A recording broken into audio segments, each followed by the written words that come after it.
kami tinggikan dan kami agungkan.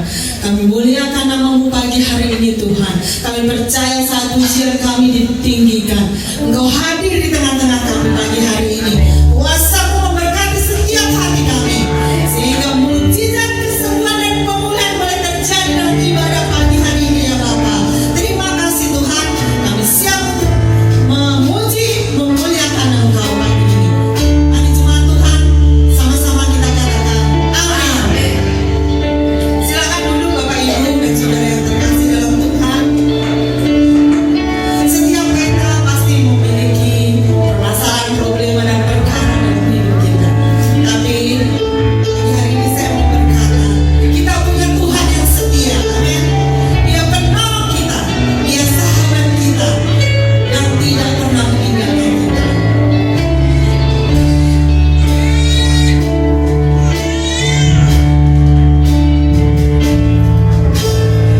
Penolong yang selalu setia, memenuhi keperluan. Tak pernah Dia mengecewakan.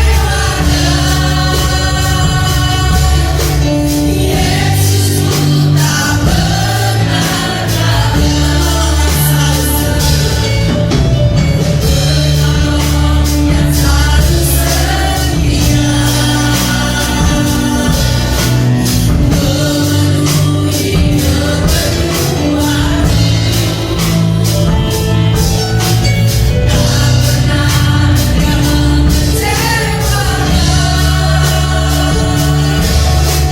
mengecewakan. Yesus pun tak pernah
dan saudara silakan kembali berdiri. Kita mau bersorak-sorai bagi nama Tuhan. Sebab kita adalah umat-umat pilihan Tuhan.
kita akan mendengarkan sebagian dari sabda Tuhan.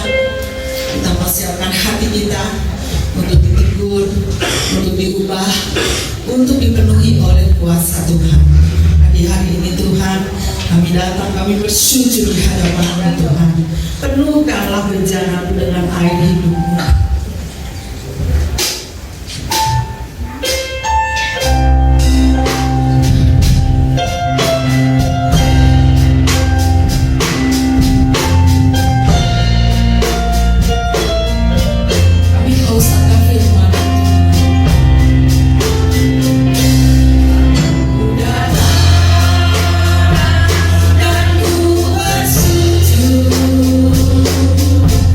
Di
tahu Tuhan, kebenaran-Mu yang akan mengubahkan setiap kami Tuhan.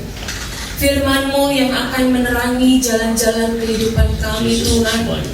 Sehingga sungguh Bapa, kami boleh turut sesuai dengan kehendak-Mu Tuhan. Kami boleh menjadi anak-anak yang berkenan di pemandangan-Mu Tuhan. Dan sungguh Tuhan, kehidupan kami menjadi dupa yang harum ya Bapa. Terima kasih Bapa di surga, terima kasih. Apapun kondisi kami, apapun masalah kami pagi ini Tuhan, kami percaya Tuhan, kebenaran-Mu yang akan memberi kami kekuatan, kebenaran-Mu yang akan memberi kami penghiburan, kebenaran-Mu yang akan memberi kami kemenangan demi kemenangan. Terima kasih Bapa di surga, terima kasih. Kami percaya kuasa Roh Kudus-Mu ada di tengah-tengah kami Tuhan. Curahkan hati kami Tuhan, dan kuasa Roh Kudus-Mu mampukan agar kami dapat mengerti, memahami, bahkan kami dapat menjadi pelaku kebenaran firman-Mu. Terima kasih Bapa di surga, terima kasih. Ini doa permohonan kami ya Bapa, yang kami alaskan hanya di dalam nama Bapa, Putra, Roh Kudus, di dalam nama Tuhan Yesus Kristus. Haleluya, amin. Silakan duduk Bapak Ibu, saudara-saudari yang terkasih di dalam Tuhan. Shalom. Shalom. Apa kabar? Luar biasa. Kita percaya pemeliharaan Tuhan senantiasa ada pada setiap kita, sehingga kita boleh ada sebagaimana kita ada.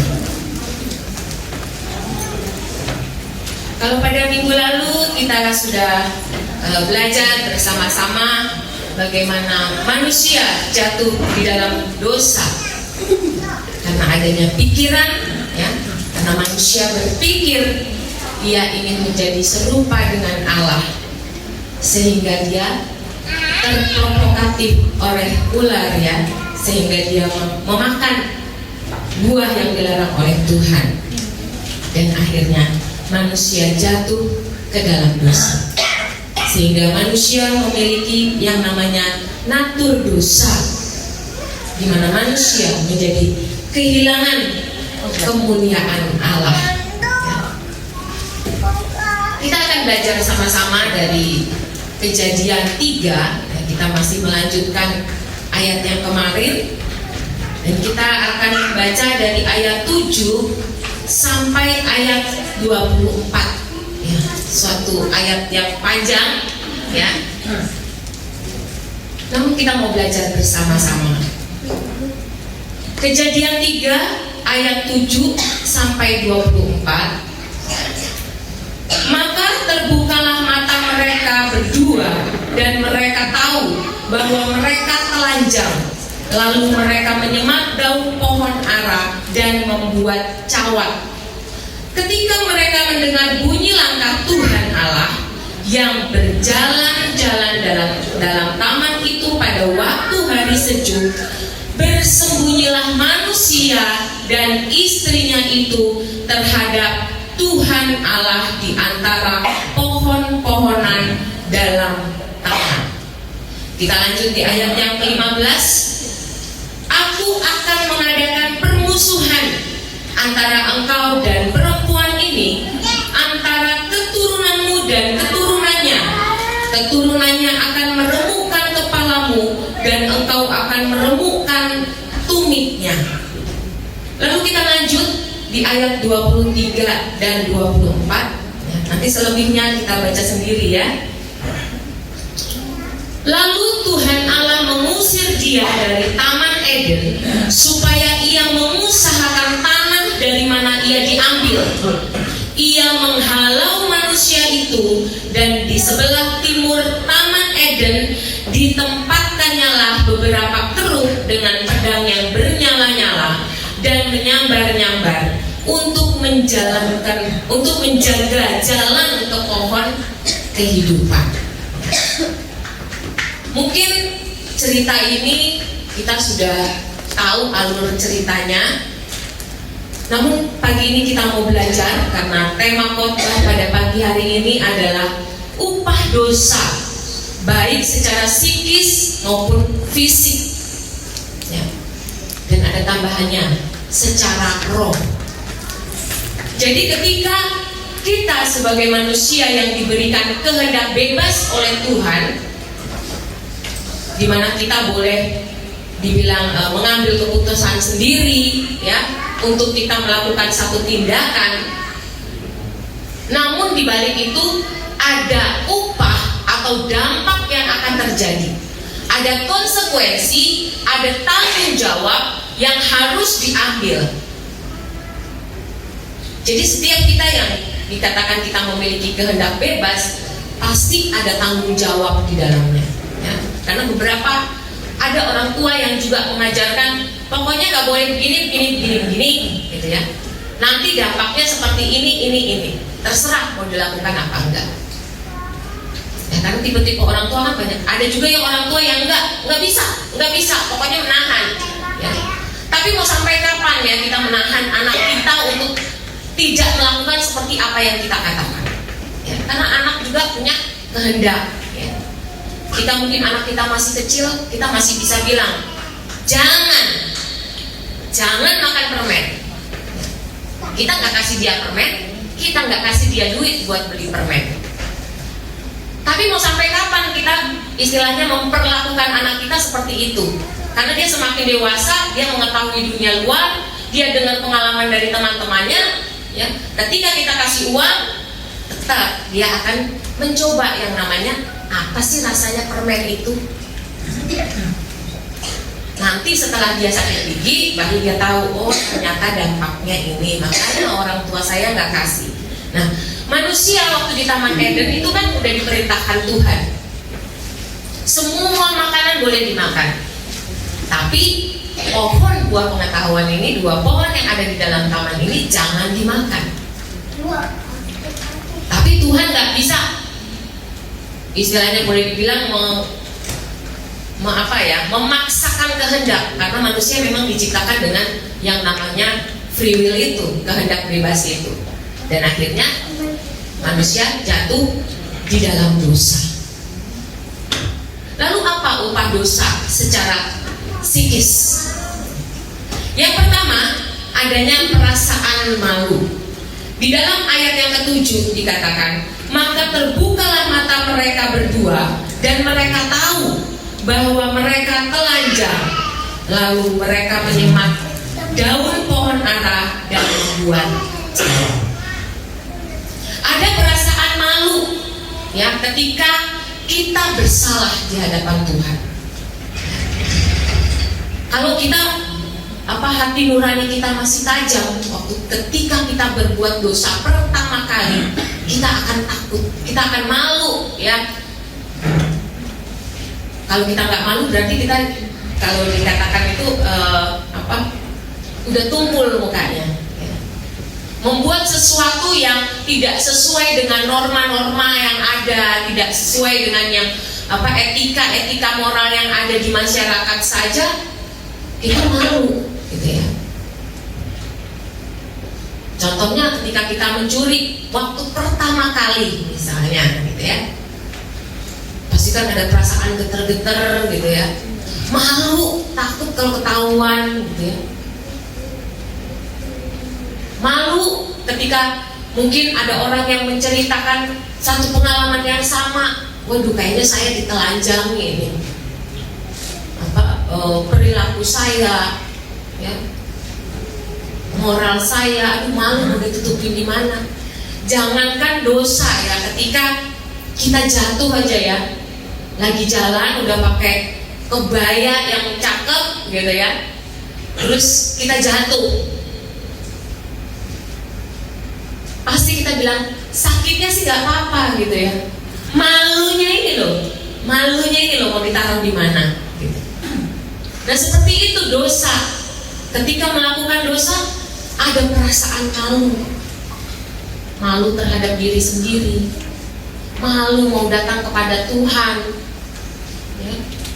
Selanjutnya bukan hanya malu, dilanjutkan dengan adanya rasa takut. Di dalam ayat yang ke-8 dikatakan, ketika mereka mendengar bunyi langkah Tuhan Allah yang berjalan-jalan dalam taman itu pada waktu hari sejuk, bersembunyilah manusia dan istrinya itu terhadap Tuhan Allah di antara pohon-pohonan dalam taman. Ada ketakutan. Kenapa takut? Gak bisa mengakui kesalahan juga. Ada rasa malu tadi dan ada rasa takut dihukum, ya. Kalau saya ingat waktu anak saya Semi, kebetulan waktu masih kecil, ketika 3 tahun atau 4 tahun gitu ya. Ketika dia berbuat salah, dia itu sembunyi. Dan lucunya sembunyinya itu di kolong bawah tangga. Kan waktu itu di bawah tangga itu ada ruangan. Dia bersembunyi di situ. Saya cari-cari nggak ketemu. Ini anak ada di mana gitu ya. Nggak, tapi kedengeran suara nangis. Ternyata di dalam ruangan di bawah tangga itu sambil ngeringkuk, sambil nunduk nangis. Ditanya kenapa? Iya, aku tadi numpahin kecap gitu ya, nggak tanggung-tanggung. Kecapnya masih satu plastik. Kebetulan memang saya udah buka karena buru-buru masak, belum dipindahin ke tempat gitu ya. Saya bilang numpahinnya di mana? Di belakang. Aduh, saya lihat, memang sih pengen marah ya, tapi karena waktu saya cari-cari dia nggak ketemu, sempat dia nangis. Saya udah bilang enggak, mami nggak marah gitu ya. Baru dia ngakuin gitu. Jadi bersembunyi dia. Demikian juga Adam dan Hawa pada saat itu ketakutan. Takut apa? Takut dihukum. Bahkan satu ketika dia pernah juga numpahin. Jadi ini karena saking aktifnya ya, numpahin bimoli 2 liter. Itu juga karena ya mungkin ketelanjuran saya juga karena udah buka. Karena kan saya berpikir itu di dapur, ya nggak mungkin dia jangkau sampai di situ gitu. 2 liter numpuk gitu ya. Waduh. Dan itu yang dia lakukan. Dia masuk ke gudang itu juga, lalu dia kunci. Wah, ini kali ini luar biasa sampai dikunci. Dan akhirnya waktu saya panggil-panggil, dia nggak mau keluar. Apa dia kunci? Saya suruh buka. Ternyata pintunya nggak bisa dibuka dari dalam. Karena kan waktu itu masih 3 tahun, 4 tahun. Dan akhirnya mau nggak mau kan harus dibongkar gitu ya. Setelah dibongkar kita kasih tahu pelan-pelan bahwa jangan lakukan ini, nanti ini jadi begini ya. Semakin rusak. Karena waktu itu kan dia nggak ngunci-ngunci. Mungkin semakin ini dia semakin ngunci gitu ya. Udah ngerti kunci, cara mengunci, jadi dia kunci gitu.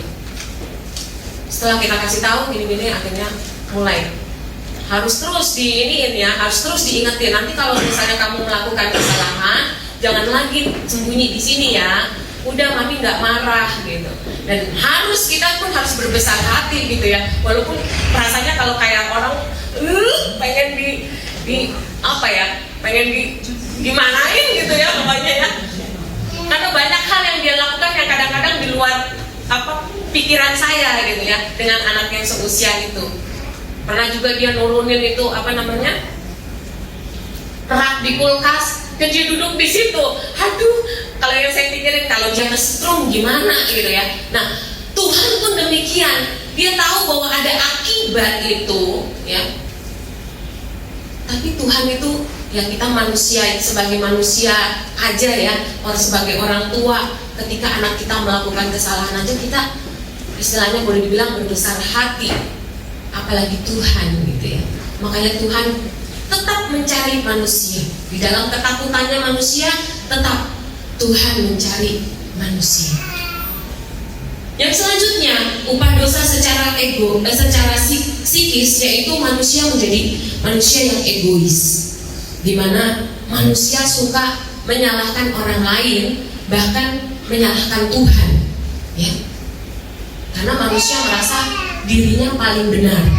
Di dalam ayat yang ke-12 dikatakan, manusia itu menjawab, perempuan yang kau tempatkan di sisiku, dialah yang memberi dari buah pohon itu kepadaku, maka ku makan. Jadi kita melihat sebelumnya dari ayat yang ke-11, firman-Nya, siapakah yang memberitahukan kepadamu bahwa engkau telanjang? Apakah engkau makan dari buah pohon yang kularang engkau makan itu. Ya. Jadi ketika ditanya Tuhan, siapa yang kasih tahu kamu telanjang? Apakah kamu makan? Ada yang bilang, perempuan yang kau tempatkan. Ya. Jadi menyalahkan orang lain, menyalahkan adanya perempuan. Ada Hawa di situ. Dan bukan hanya menyalahkan perempuan, tapi sebenarnya manusia ini, Adam ini mau menyalahkan Tuhan. Kenapa dikatakan perempuan yang kau tempatkan? Jadi kan seolah-olah Tuhan yang menempatkan perempuan itu pada sisinya, dialah yang berbuat sehingga dia pun ikut gitu ya. Bagaimana dengan kita ketika satu keadaan yang mungkin nggak sesuai dengan harapan kita? Nggak usah jauh-jauh ketika mungkin anak kita nakal di rumah, ya kan? Atau nilai ulangan sekolahnya jelek. Biasanya apa yang dilakukan suami istri?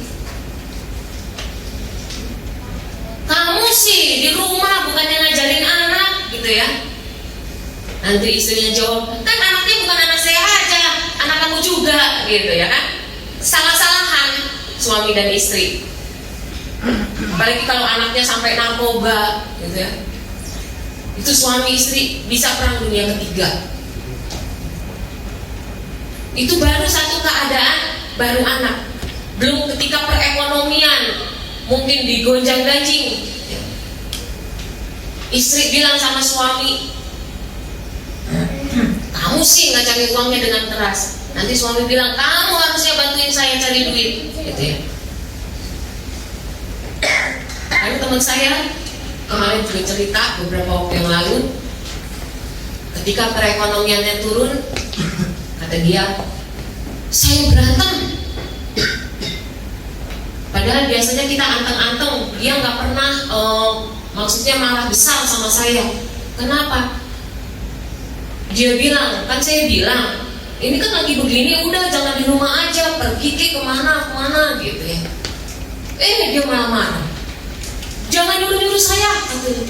Kamu dong harusnya bantuin, kamu tuh penolong, kamu juga harus cari duit. Jangan diem aja di rumah. Waduh, kita jadi ribut. Kenapa? Ada satu keadaan tidak seperti yang kita harapkan. Saling menyalahkan. Berapa banyak ya suami-suami selingkuh alasannya dengan satu pembenaran diri. Kenapa? Habis istri saya kalau di rumah dasteran dulu, ya, rambut dikuel-kuel, kagak dandan, ya, nyalahin istrinya. Padahal dia yang berbuat. Istrinya juga nggak mau kalah dong. Ya gimana nggak dasteran, gimana nggak kuel-kuel, duit nggak dikasih buat ke salon, ya, buat skincarean, gitu ya, buat ke dokter kulit, nggak dibeliin dan nggak dikasih dana lebih buat beli baju yang cakep, nah gitu ya. Jadi secara psikis kita menjadi manusia yang egois, saling menyalahkan. Anak-anak ketika melihat keadaan, waduh Tuhan, kenapa sih aku bisa lahir di keluarga seperti ini? Orang tua yang ribut, misalnya. Atau mungkin saya kok bisa lahir di keluarga yang mungkin papa saya kerjaannya, ya, mukulin mama saya, kerjaannya mogok, kerjaannya. Berapa banyak anak-anak menyalahkan, coba ya Tuhan aku dikasih orang tua yang kaya gitu, minimalnya aku bisa seperti teman-teman gitu loh. Ada yang baru bisa beli gitu ya, teman-teman ngajak jalan kemana bisa pergi, pengen sekolah di tempat yang favorit bisa terjadi gitu ya. Jadi porsinya nggak hanya menyalahkan sebatas mungkin orang tua kita saja, tapi lebih, yaitu menyalahkan Tuhan. Kenapa bisa terjadi Tuhan? Kenapa bisa terjadi? Saya gak mau nih keadaan seperti ini Tuhan. Berarti kita menjadi manusia yang egois. Selanjutnya secara psikis kita menjadi manusia yang tidak pernah puas, tidak pernah merasa cukup. Di sini berbicara tentang adanya ambisi-ambisi, keinginan-keinginan, dan hawa nafsu dunia. Di dalam ayat 16, firman Tuhan kepada perempuan itu, susah payahmu waktu mengandung akan kubuat sangat banyak. Dengan kesakitan engkau akan melahirkan anakmu, namun engkau akan berahi kepada suamimu dan ia akan berkuasa atasmu. Secara psikis adanya di sini dikatakan kata berahi itu menunjuk pada banyaknya keinginan-keinginan untuk memuaskan hawa nafsu. Dan ini bukan hanya berbicara tentang hal-hal materi, dalam hal ini harta gitu ya, uang gitu ya. Jadi tidak hanya berbicara tentang keinginan-keinginan akan materi, tetapi lebih daripada itu juga adanya keinginan-keinginan untuk lebih dicintai, lebih dihargai, ingin lebih dimengerti, nggak mau disaingi. Jadi lebih kepada satu ambisi yang boleh dibilang lebih yang negatif gitu ya. Karena ayat sebelumnya juga ya, ketika dia melihat buah pohon itu dan boleh dibilang diprovokator oleh ular, engkau akan menjadi seperti Allah.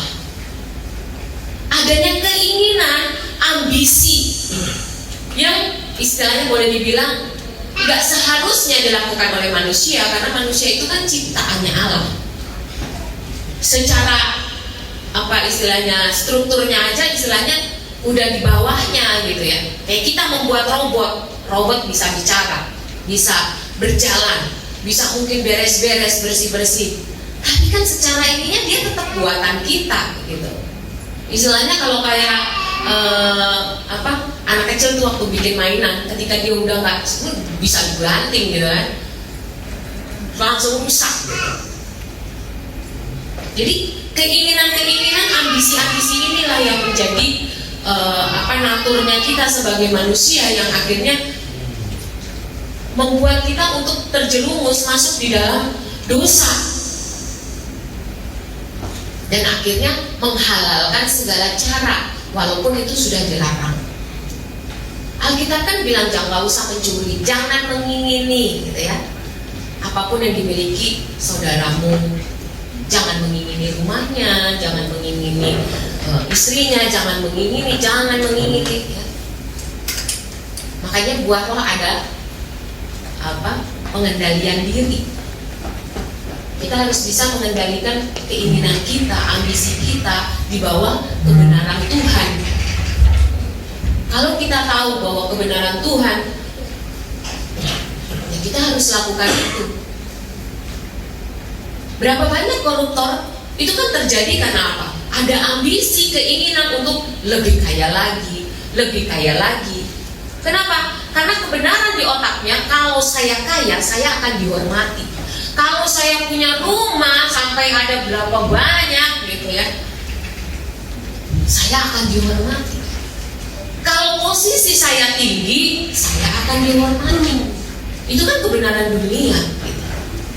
Dan akhirnya itulah, karena adanya ambisi-ambisi itulah yang menjerumuskan kita sebagai manusia kalau kita nggak mau tunduk di bawah kebenaran Tuhan. Makanya di dalam 1 Yohanes 2 ayat 16 itu dikatakan, sebab semua yang ada di dalam dunia, keinginan daging, keinginan mata, keangkuhan hidup, itulah yang menjadi ambisi manusia. Bahkan hari-hari ini, bagaimana orang menghalalkan segala cara. Bahkan untuk mau naik jabatan pun harus pakai duit. Bukan lagi secara intelektual, bukan lagi secara attitude, karakter ya, tapi lebih pada ada duit enggak. Kalau kata orang Jawa mah wani piro, mau jabatan ini wani piro gitu ya. Itulah yang ada hari-hari ini, dan itu memang kenyataannya memang demikian. Itu karena apa? Karena dari manusianya sendiri ada natur, yaitu ambisi-ambisi tadi. Selanjutnya, upah dosa, kalau tadi kan secara psikis, sekarang secara fisik. Kita melihat bahwa manusia dari permulaannya itu kan sudah diberkati Tuhan, ya. Itu di dalam Kejadian 2 ayat 28. Beranak cuculah, bertambah banyak, penuhilah bumi dan taklukkanlah itu, berkuasalah akan ikan-ikan di laut dan burung-burung di udara, dan atas segala binatang yang merayap di bumi.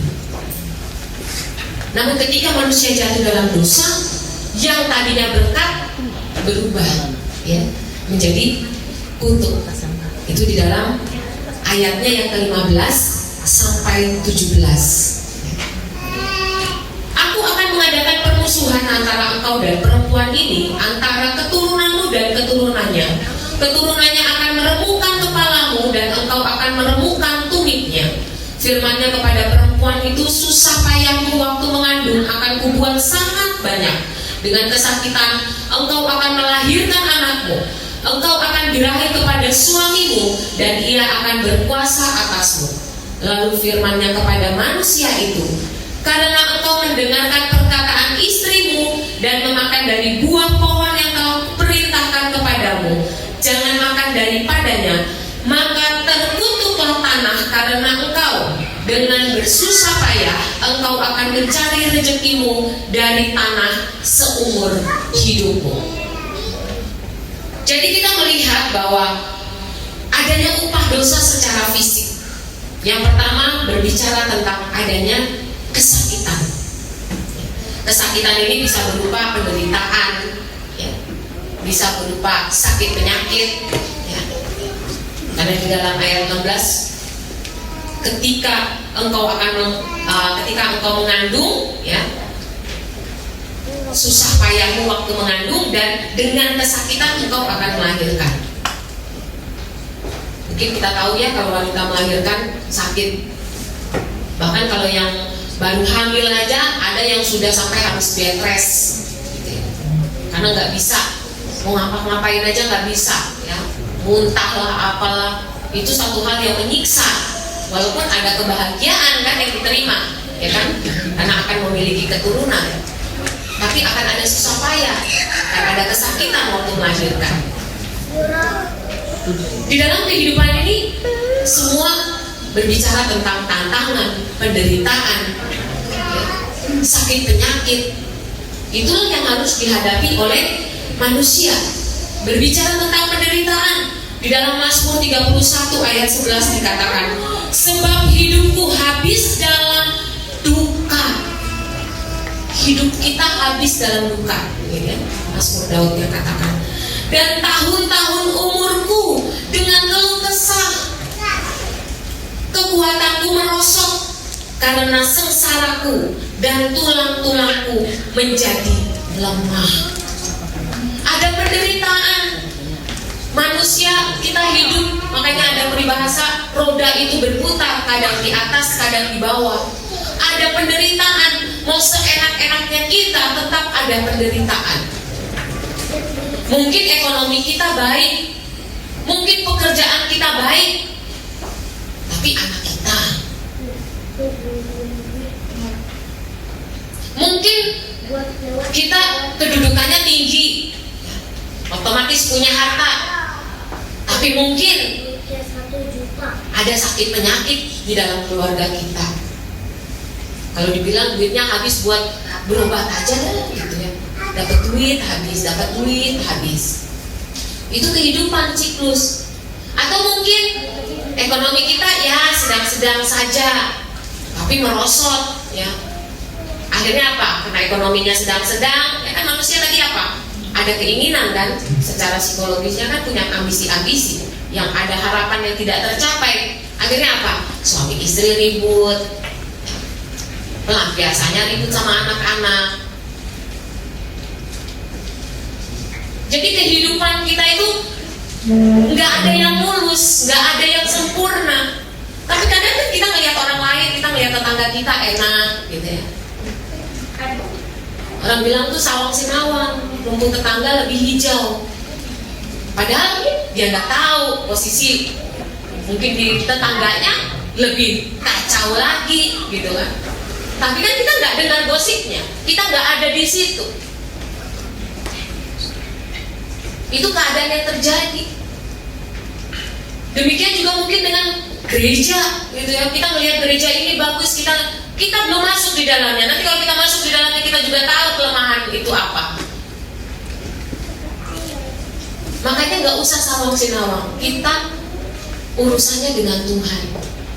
Kalau hari ini kita mungkin diberkati Tuhan dengan berlimpah harta, ya puji Tuhan. Kalau mungkin kita dikasih Tuhan, diberkati dengan biasa-biasa saja, ya puji Tuhan. Kalau mungkin kita masih ada penderitaan, ya mungkin waktunya kita masih bisa bersyukur.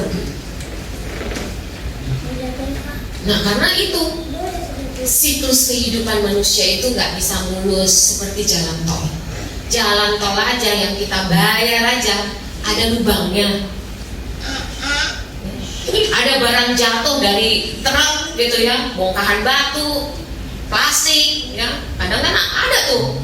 Pernah satu ketika kita jalan di tol, dari mobil orang itu buka kaca, lempar plastik, coba plastik terbang-terbangan. Kata saya, aduh tuh orang ya, coba plastik itu mampir ke kaca orang yang lagi nyetir, kan bahaya bagi orang lain.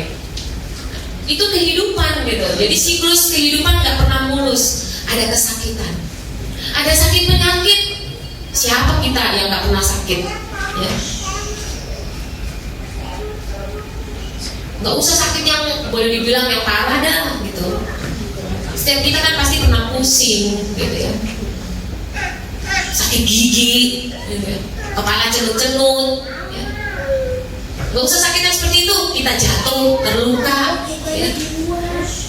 Ibu-ibu lagi potong sayur, iris pisau, ada kesakitan, mau besar kecilnya itu tetap ada. Itu yang dialami oleh manusia secara fisik.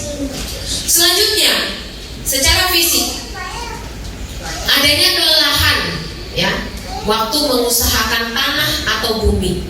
Oleh karena adanya keterbatasan manusia di dalam mengusahakan tanah. Ada tantangan yang dihadapi. Ya. Ayat 17 sampai 19 itu kan dengan susah payah kau akan mencari rezekimu dari tanah seumur hidupmu. Artinya apa? Sepanjang kehidupan kita. Kalau sepanjang umur hidup kita ya kita mencari, boleh dibilang mencari, mengusahakan sesuatu, pastinya ada lelahnya, ya kan? Coba kita lihat ya, mungkin istri lihat suaminya ya. Pekerjaan setiap hari ya, orang yang bekerja itu Senin sampai Jumat. Ketika Sabtu ya biasanya apa? Kalau orang yang bekerja nggak mau diganggu, pengennya istirahat di rumah. Bener nggak? Bener apa bener? Apalagi kalau udah kerjanya nggak ada waktu, artinya misalnya ya, kebetulan kayak suami saya kan kerja proyek gitu ya, istilahnya waktunya tuh nggak terbatas gitu. Ketika ada waktu di rumah pengennya apa? Leyeh-leyeh gitu ya, sambil nonton TV, nonton YouTube gitu ya. Kenapa? Karena ada kelelahan fisik, capek. Bukan hanya fisik, otaknya juga capek ya. Coba tanyakan yang kerjanya sebagai biasa, enggak fisik ya, kalau fisik kan kayak nyangkul gitu ya. Tapi coba tanyakan yang kerja sebagai pekerjaan kayak software gitu ya. Yang berpikir itu otaknya, bukan tenaganya. Itu apa? Dia pun mengalami kelelahan dan perlu istirahat, perlu refreshing gitu ya. Kenapa? Karena ketika mengusahakan itu ada banyak tantangan. Yang dihasilkan apa dikatakan di sana? Semak duri dan rumput duri dihasilkan. Artinya apa? Artinya di dalam mencari sesuatu ada tantangan di situ. Itulah yang menyebabkan kelelahan fisik. Adanya kecapean. Dan bukan itu, ada titik jenuh. Oke, mungkin 1 bulan kerja masih fresh. Selanjutnya 10 tahun kerja, adanya kejenuhan. Kenapa? Karena yang dikerjakan itu saja. Dan tujuannya untuk apa artinya? Pemenuhan makanan. Karena kan dikatakan juga tumbuh-tumbuhan menjadi makananmu. Seberapa sih yang bisa dimakan? Kebetulan teman ada ya sudah kerjanya bagus ya, dengan gaji 100 juta sebulan. Coba bayangin ya, saya sampai geleng-geleng. Tapi apa? Dia resign. Masih usia berapa?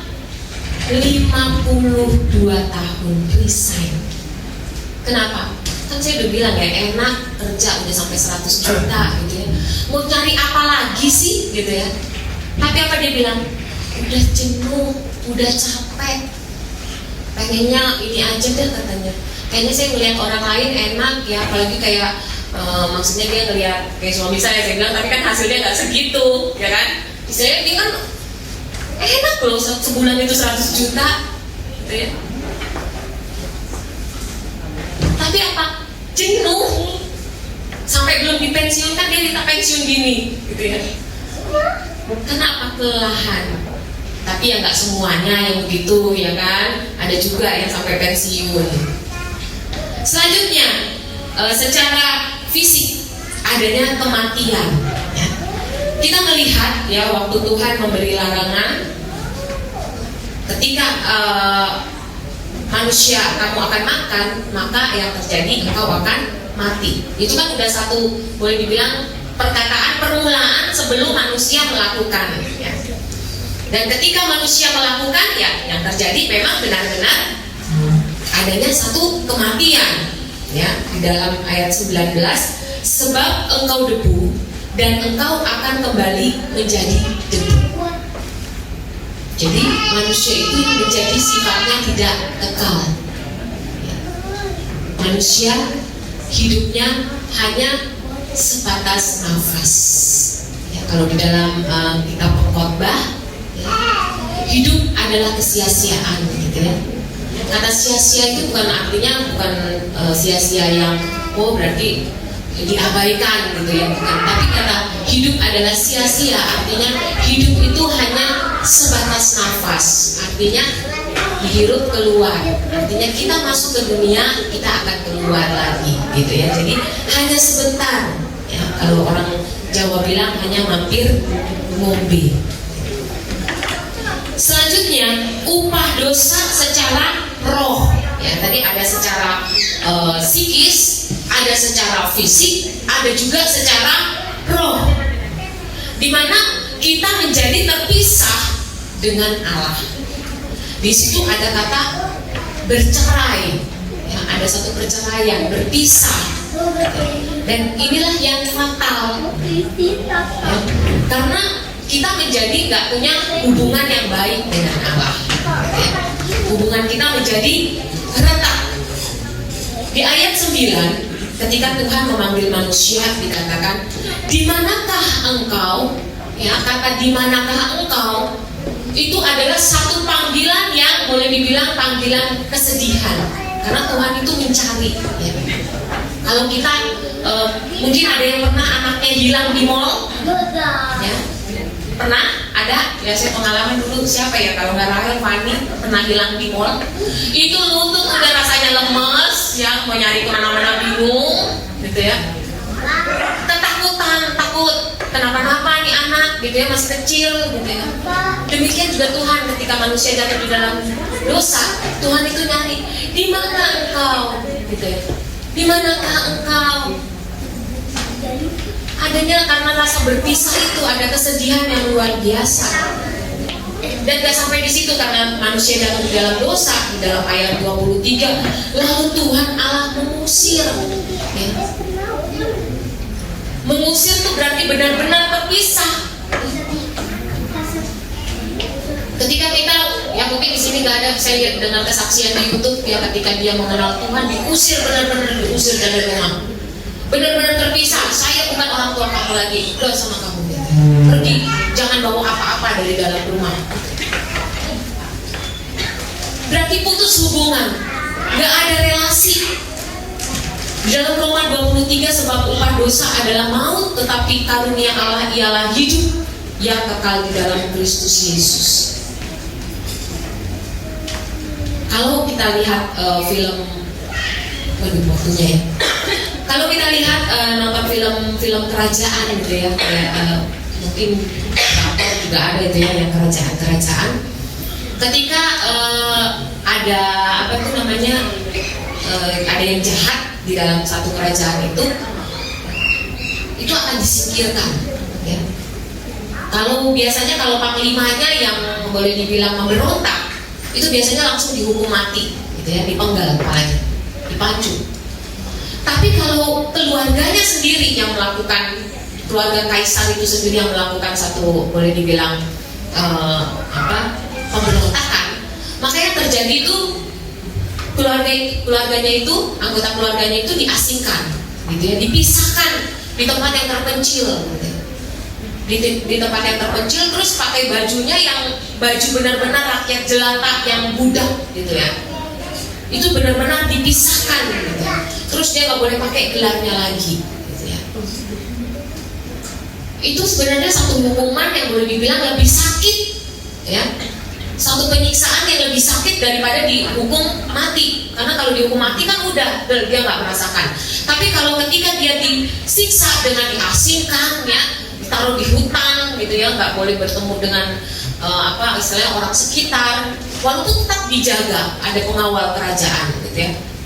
Dengan memakai baju yang budak, dia pergi kemana-mana harus pakai baju yang benar-benar dari rakyat jelata yang tingkat paling rendah, gitu ya. Diremehkan, diasingkan, itu satu hal yang lebih menyakitkan dibanding langsung dibabat habis. Demikian kita menjadi orang yang benar-benar terpisah dari Allah. Sakit, benar-benar sakit sebenarnya. Itu kalau manusia yang mau menyadari itu, gitu ya. Tapi satu hal yang sangat luar biasa, Tuhan kita itu Tuhan yang penuh kasih. Ketika kita jatuh di dalam dosa, ketika kita berpisah dari Allah, kita bercerai, ya, terpisah, roh kita terpisah, yang terjadi kita menjadi tawanan iblis. Karena ada dua kubu kan dalam dunia ini, kubu kerajaan yaitu kerajaan Allah, ya, dan satu kubu iblis, ya, roh yang telah dibuang oleh Allah, gitu ya, pengikut yang telah dibuang. Dia akan menarik roh kita. Kita nih, wah asik nih, dia punya teman, gitu ya. Nah kalau menjadi teman dia bukan hanya buat teman aja, enggak, dia mau lebih dari itu, harus menguasai, harus dikuasai di manusia ini supaya benar-benar dia menjadi, boleh dibilang anak buahnya, menjadi budaknya, gitu ya. Dan bukan hanya menjadi satu yang tertawan itu, akhirnya kita menjadi, roh kita menjadi mati, benar-benar mati. Kalau mati itu, ya, di dalam Wahyu 3 ayat 1 ketika dikatakan kepada jemaat di Sardis, di sana dikatakan, aku tahu segala pekerjaanmu, engkau dikatakan hidup, padahal engkau mati. Kita manusia hidup, tapi kita mati, terpisah dari Allah, roh kita menjadi tawanan, dan bahkan roh kita mati, gitu. Tapi Allah kita Allah yang luar biasa. Upah dosa mendatangkan duka cita bagi Allah, namun Ia tetap mengasihi kita dengan kasih-Nya. Di dalam ayat 21, dan Tuhan Allah membuat pakaian dari kulit binatang untuk manusia dan istrinya dan mengenakannya. Jadi Tuhan menutupi pelanggaran kita. Bukan hanya sampai menutupi, ya. Karena ketika manusia hanya ditutupi, manusia tetap terpisah, dia tetap dibuang, ya. Karena walaupun Tuhan sudah menutupi, tetap ada kutuk yang terjadi dan terpisah, dibuang dari Taman Eden. Tapi lebih dari itu, ya, di ayat 15-nya, aku akan mengadakan permusuhan antara engkau dan perempuan ini, antara keturunanmu dan keturunannya, ya, keturunan manusia akan meremukkan kepalamu, kepala ular, dan engkau akan meremukkan tumitnya. Jadi walaupun manusia bersalah, walaupun manusia diusir, tapi ada satu pengharapan bahwa manusia akan meremukkan kepala ular itu. Dan ini adalah kabar sukacitanya. Dan inilah bukti kasih Tuhan kepada kita manusia. Di dalam Yohanes dikatakan karena begitu besar kasih Allah akan dunia ini sehingga Ia mengaruniakan anaknya yang tunggal supaya setiap orang yang percaya kepadanya tidak binasa melainkan beroleh hidup yang kekal. Jadi upah dosa yang sungguh sangat mengerikan itu, ya, baik secara psikis, secara fisik, secara roh. Ada penderitaan, ada kesakitan, ada kesengsaraan, ada maut. Namun kasih Allah itu tetap. Dia memberikan janji keselamatan dan janji itu digenapi di dalam Yesus Kristus. Namun untuk menerima janji itu kita harus berproses. Nggak mudah, nggak semudah membalikkan telapak tangan, ya. Kita harus dimurnikan karena Tuhan bilang, jikalau engkau mau mengikut aku, engkau harus menyangkal diri dan pikul salib. Kita nggak bisa bilang sama dosa cuma bilang enggak, gitu ya. Karena daging kita itu akan, karena upah dosa, natur kita, keinginan kita akan terus gitu ya. Tapi yang harus kita lakukan adalah kita harus mau menyangkal diri, bilang sama tubuh kita tidak. Ya, kalau kayak narkoba, tidak untuk narkoba, gitu ya. Demikian juga kita tidak untuk dosa. Nah, itu harus ada harga yang harus dibayar. Bukan hanya dengan mulut kita bilang tidak, tapi tangan kita mengerjakan. Dengan mulut kita bilang tidak, tapi kaki kita tetap pergi ke tempat yang boleh dibilang tanda kutip berdosa. Itu nanti tinggal janji-janji, tinggal janji, ya. Jadi cuma janji di mulut aja gitu, cuma ngomong doang, tapi melakukannya enggak, gitu ya. Nah, berproses itu tidak mudah. Kalau di dalam 1 Petrus 3 ayat 11 dikatakan, menjauhi yang jahat, melakukan yang baik, cari perdamaian dan berusaha mendapatkannya. Itu berarti tugas kita, bagian kita untuk kita melakukannya. Jadi mari hari ini kalau kita sudah tahu upah dosa itu adalah maut, mari kita berproses dari hari ke hari, menyangkal diri kita, melakukan yang baik, melakukan yang benar sesuai dengan kehendak Tuhan. Amin. Untuk firman Tuhan.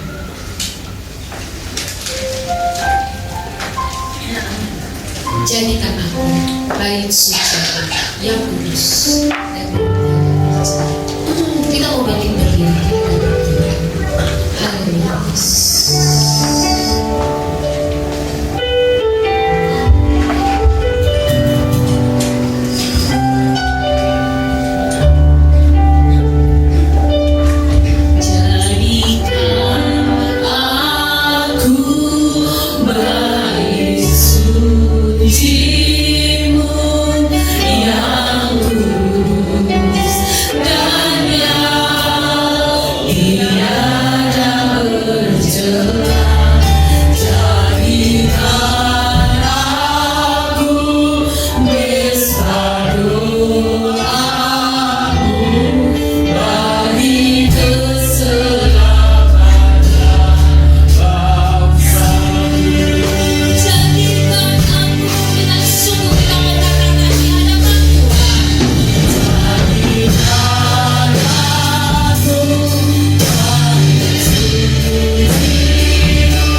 Allah yang menguasai hidup kami, sehingga kami tidak jatuh dan mudah jatuh dalam dosa.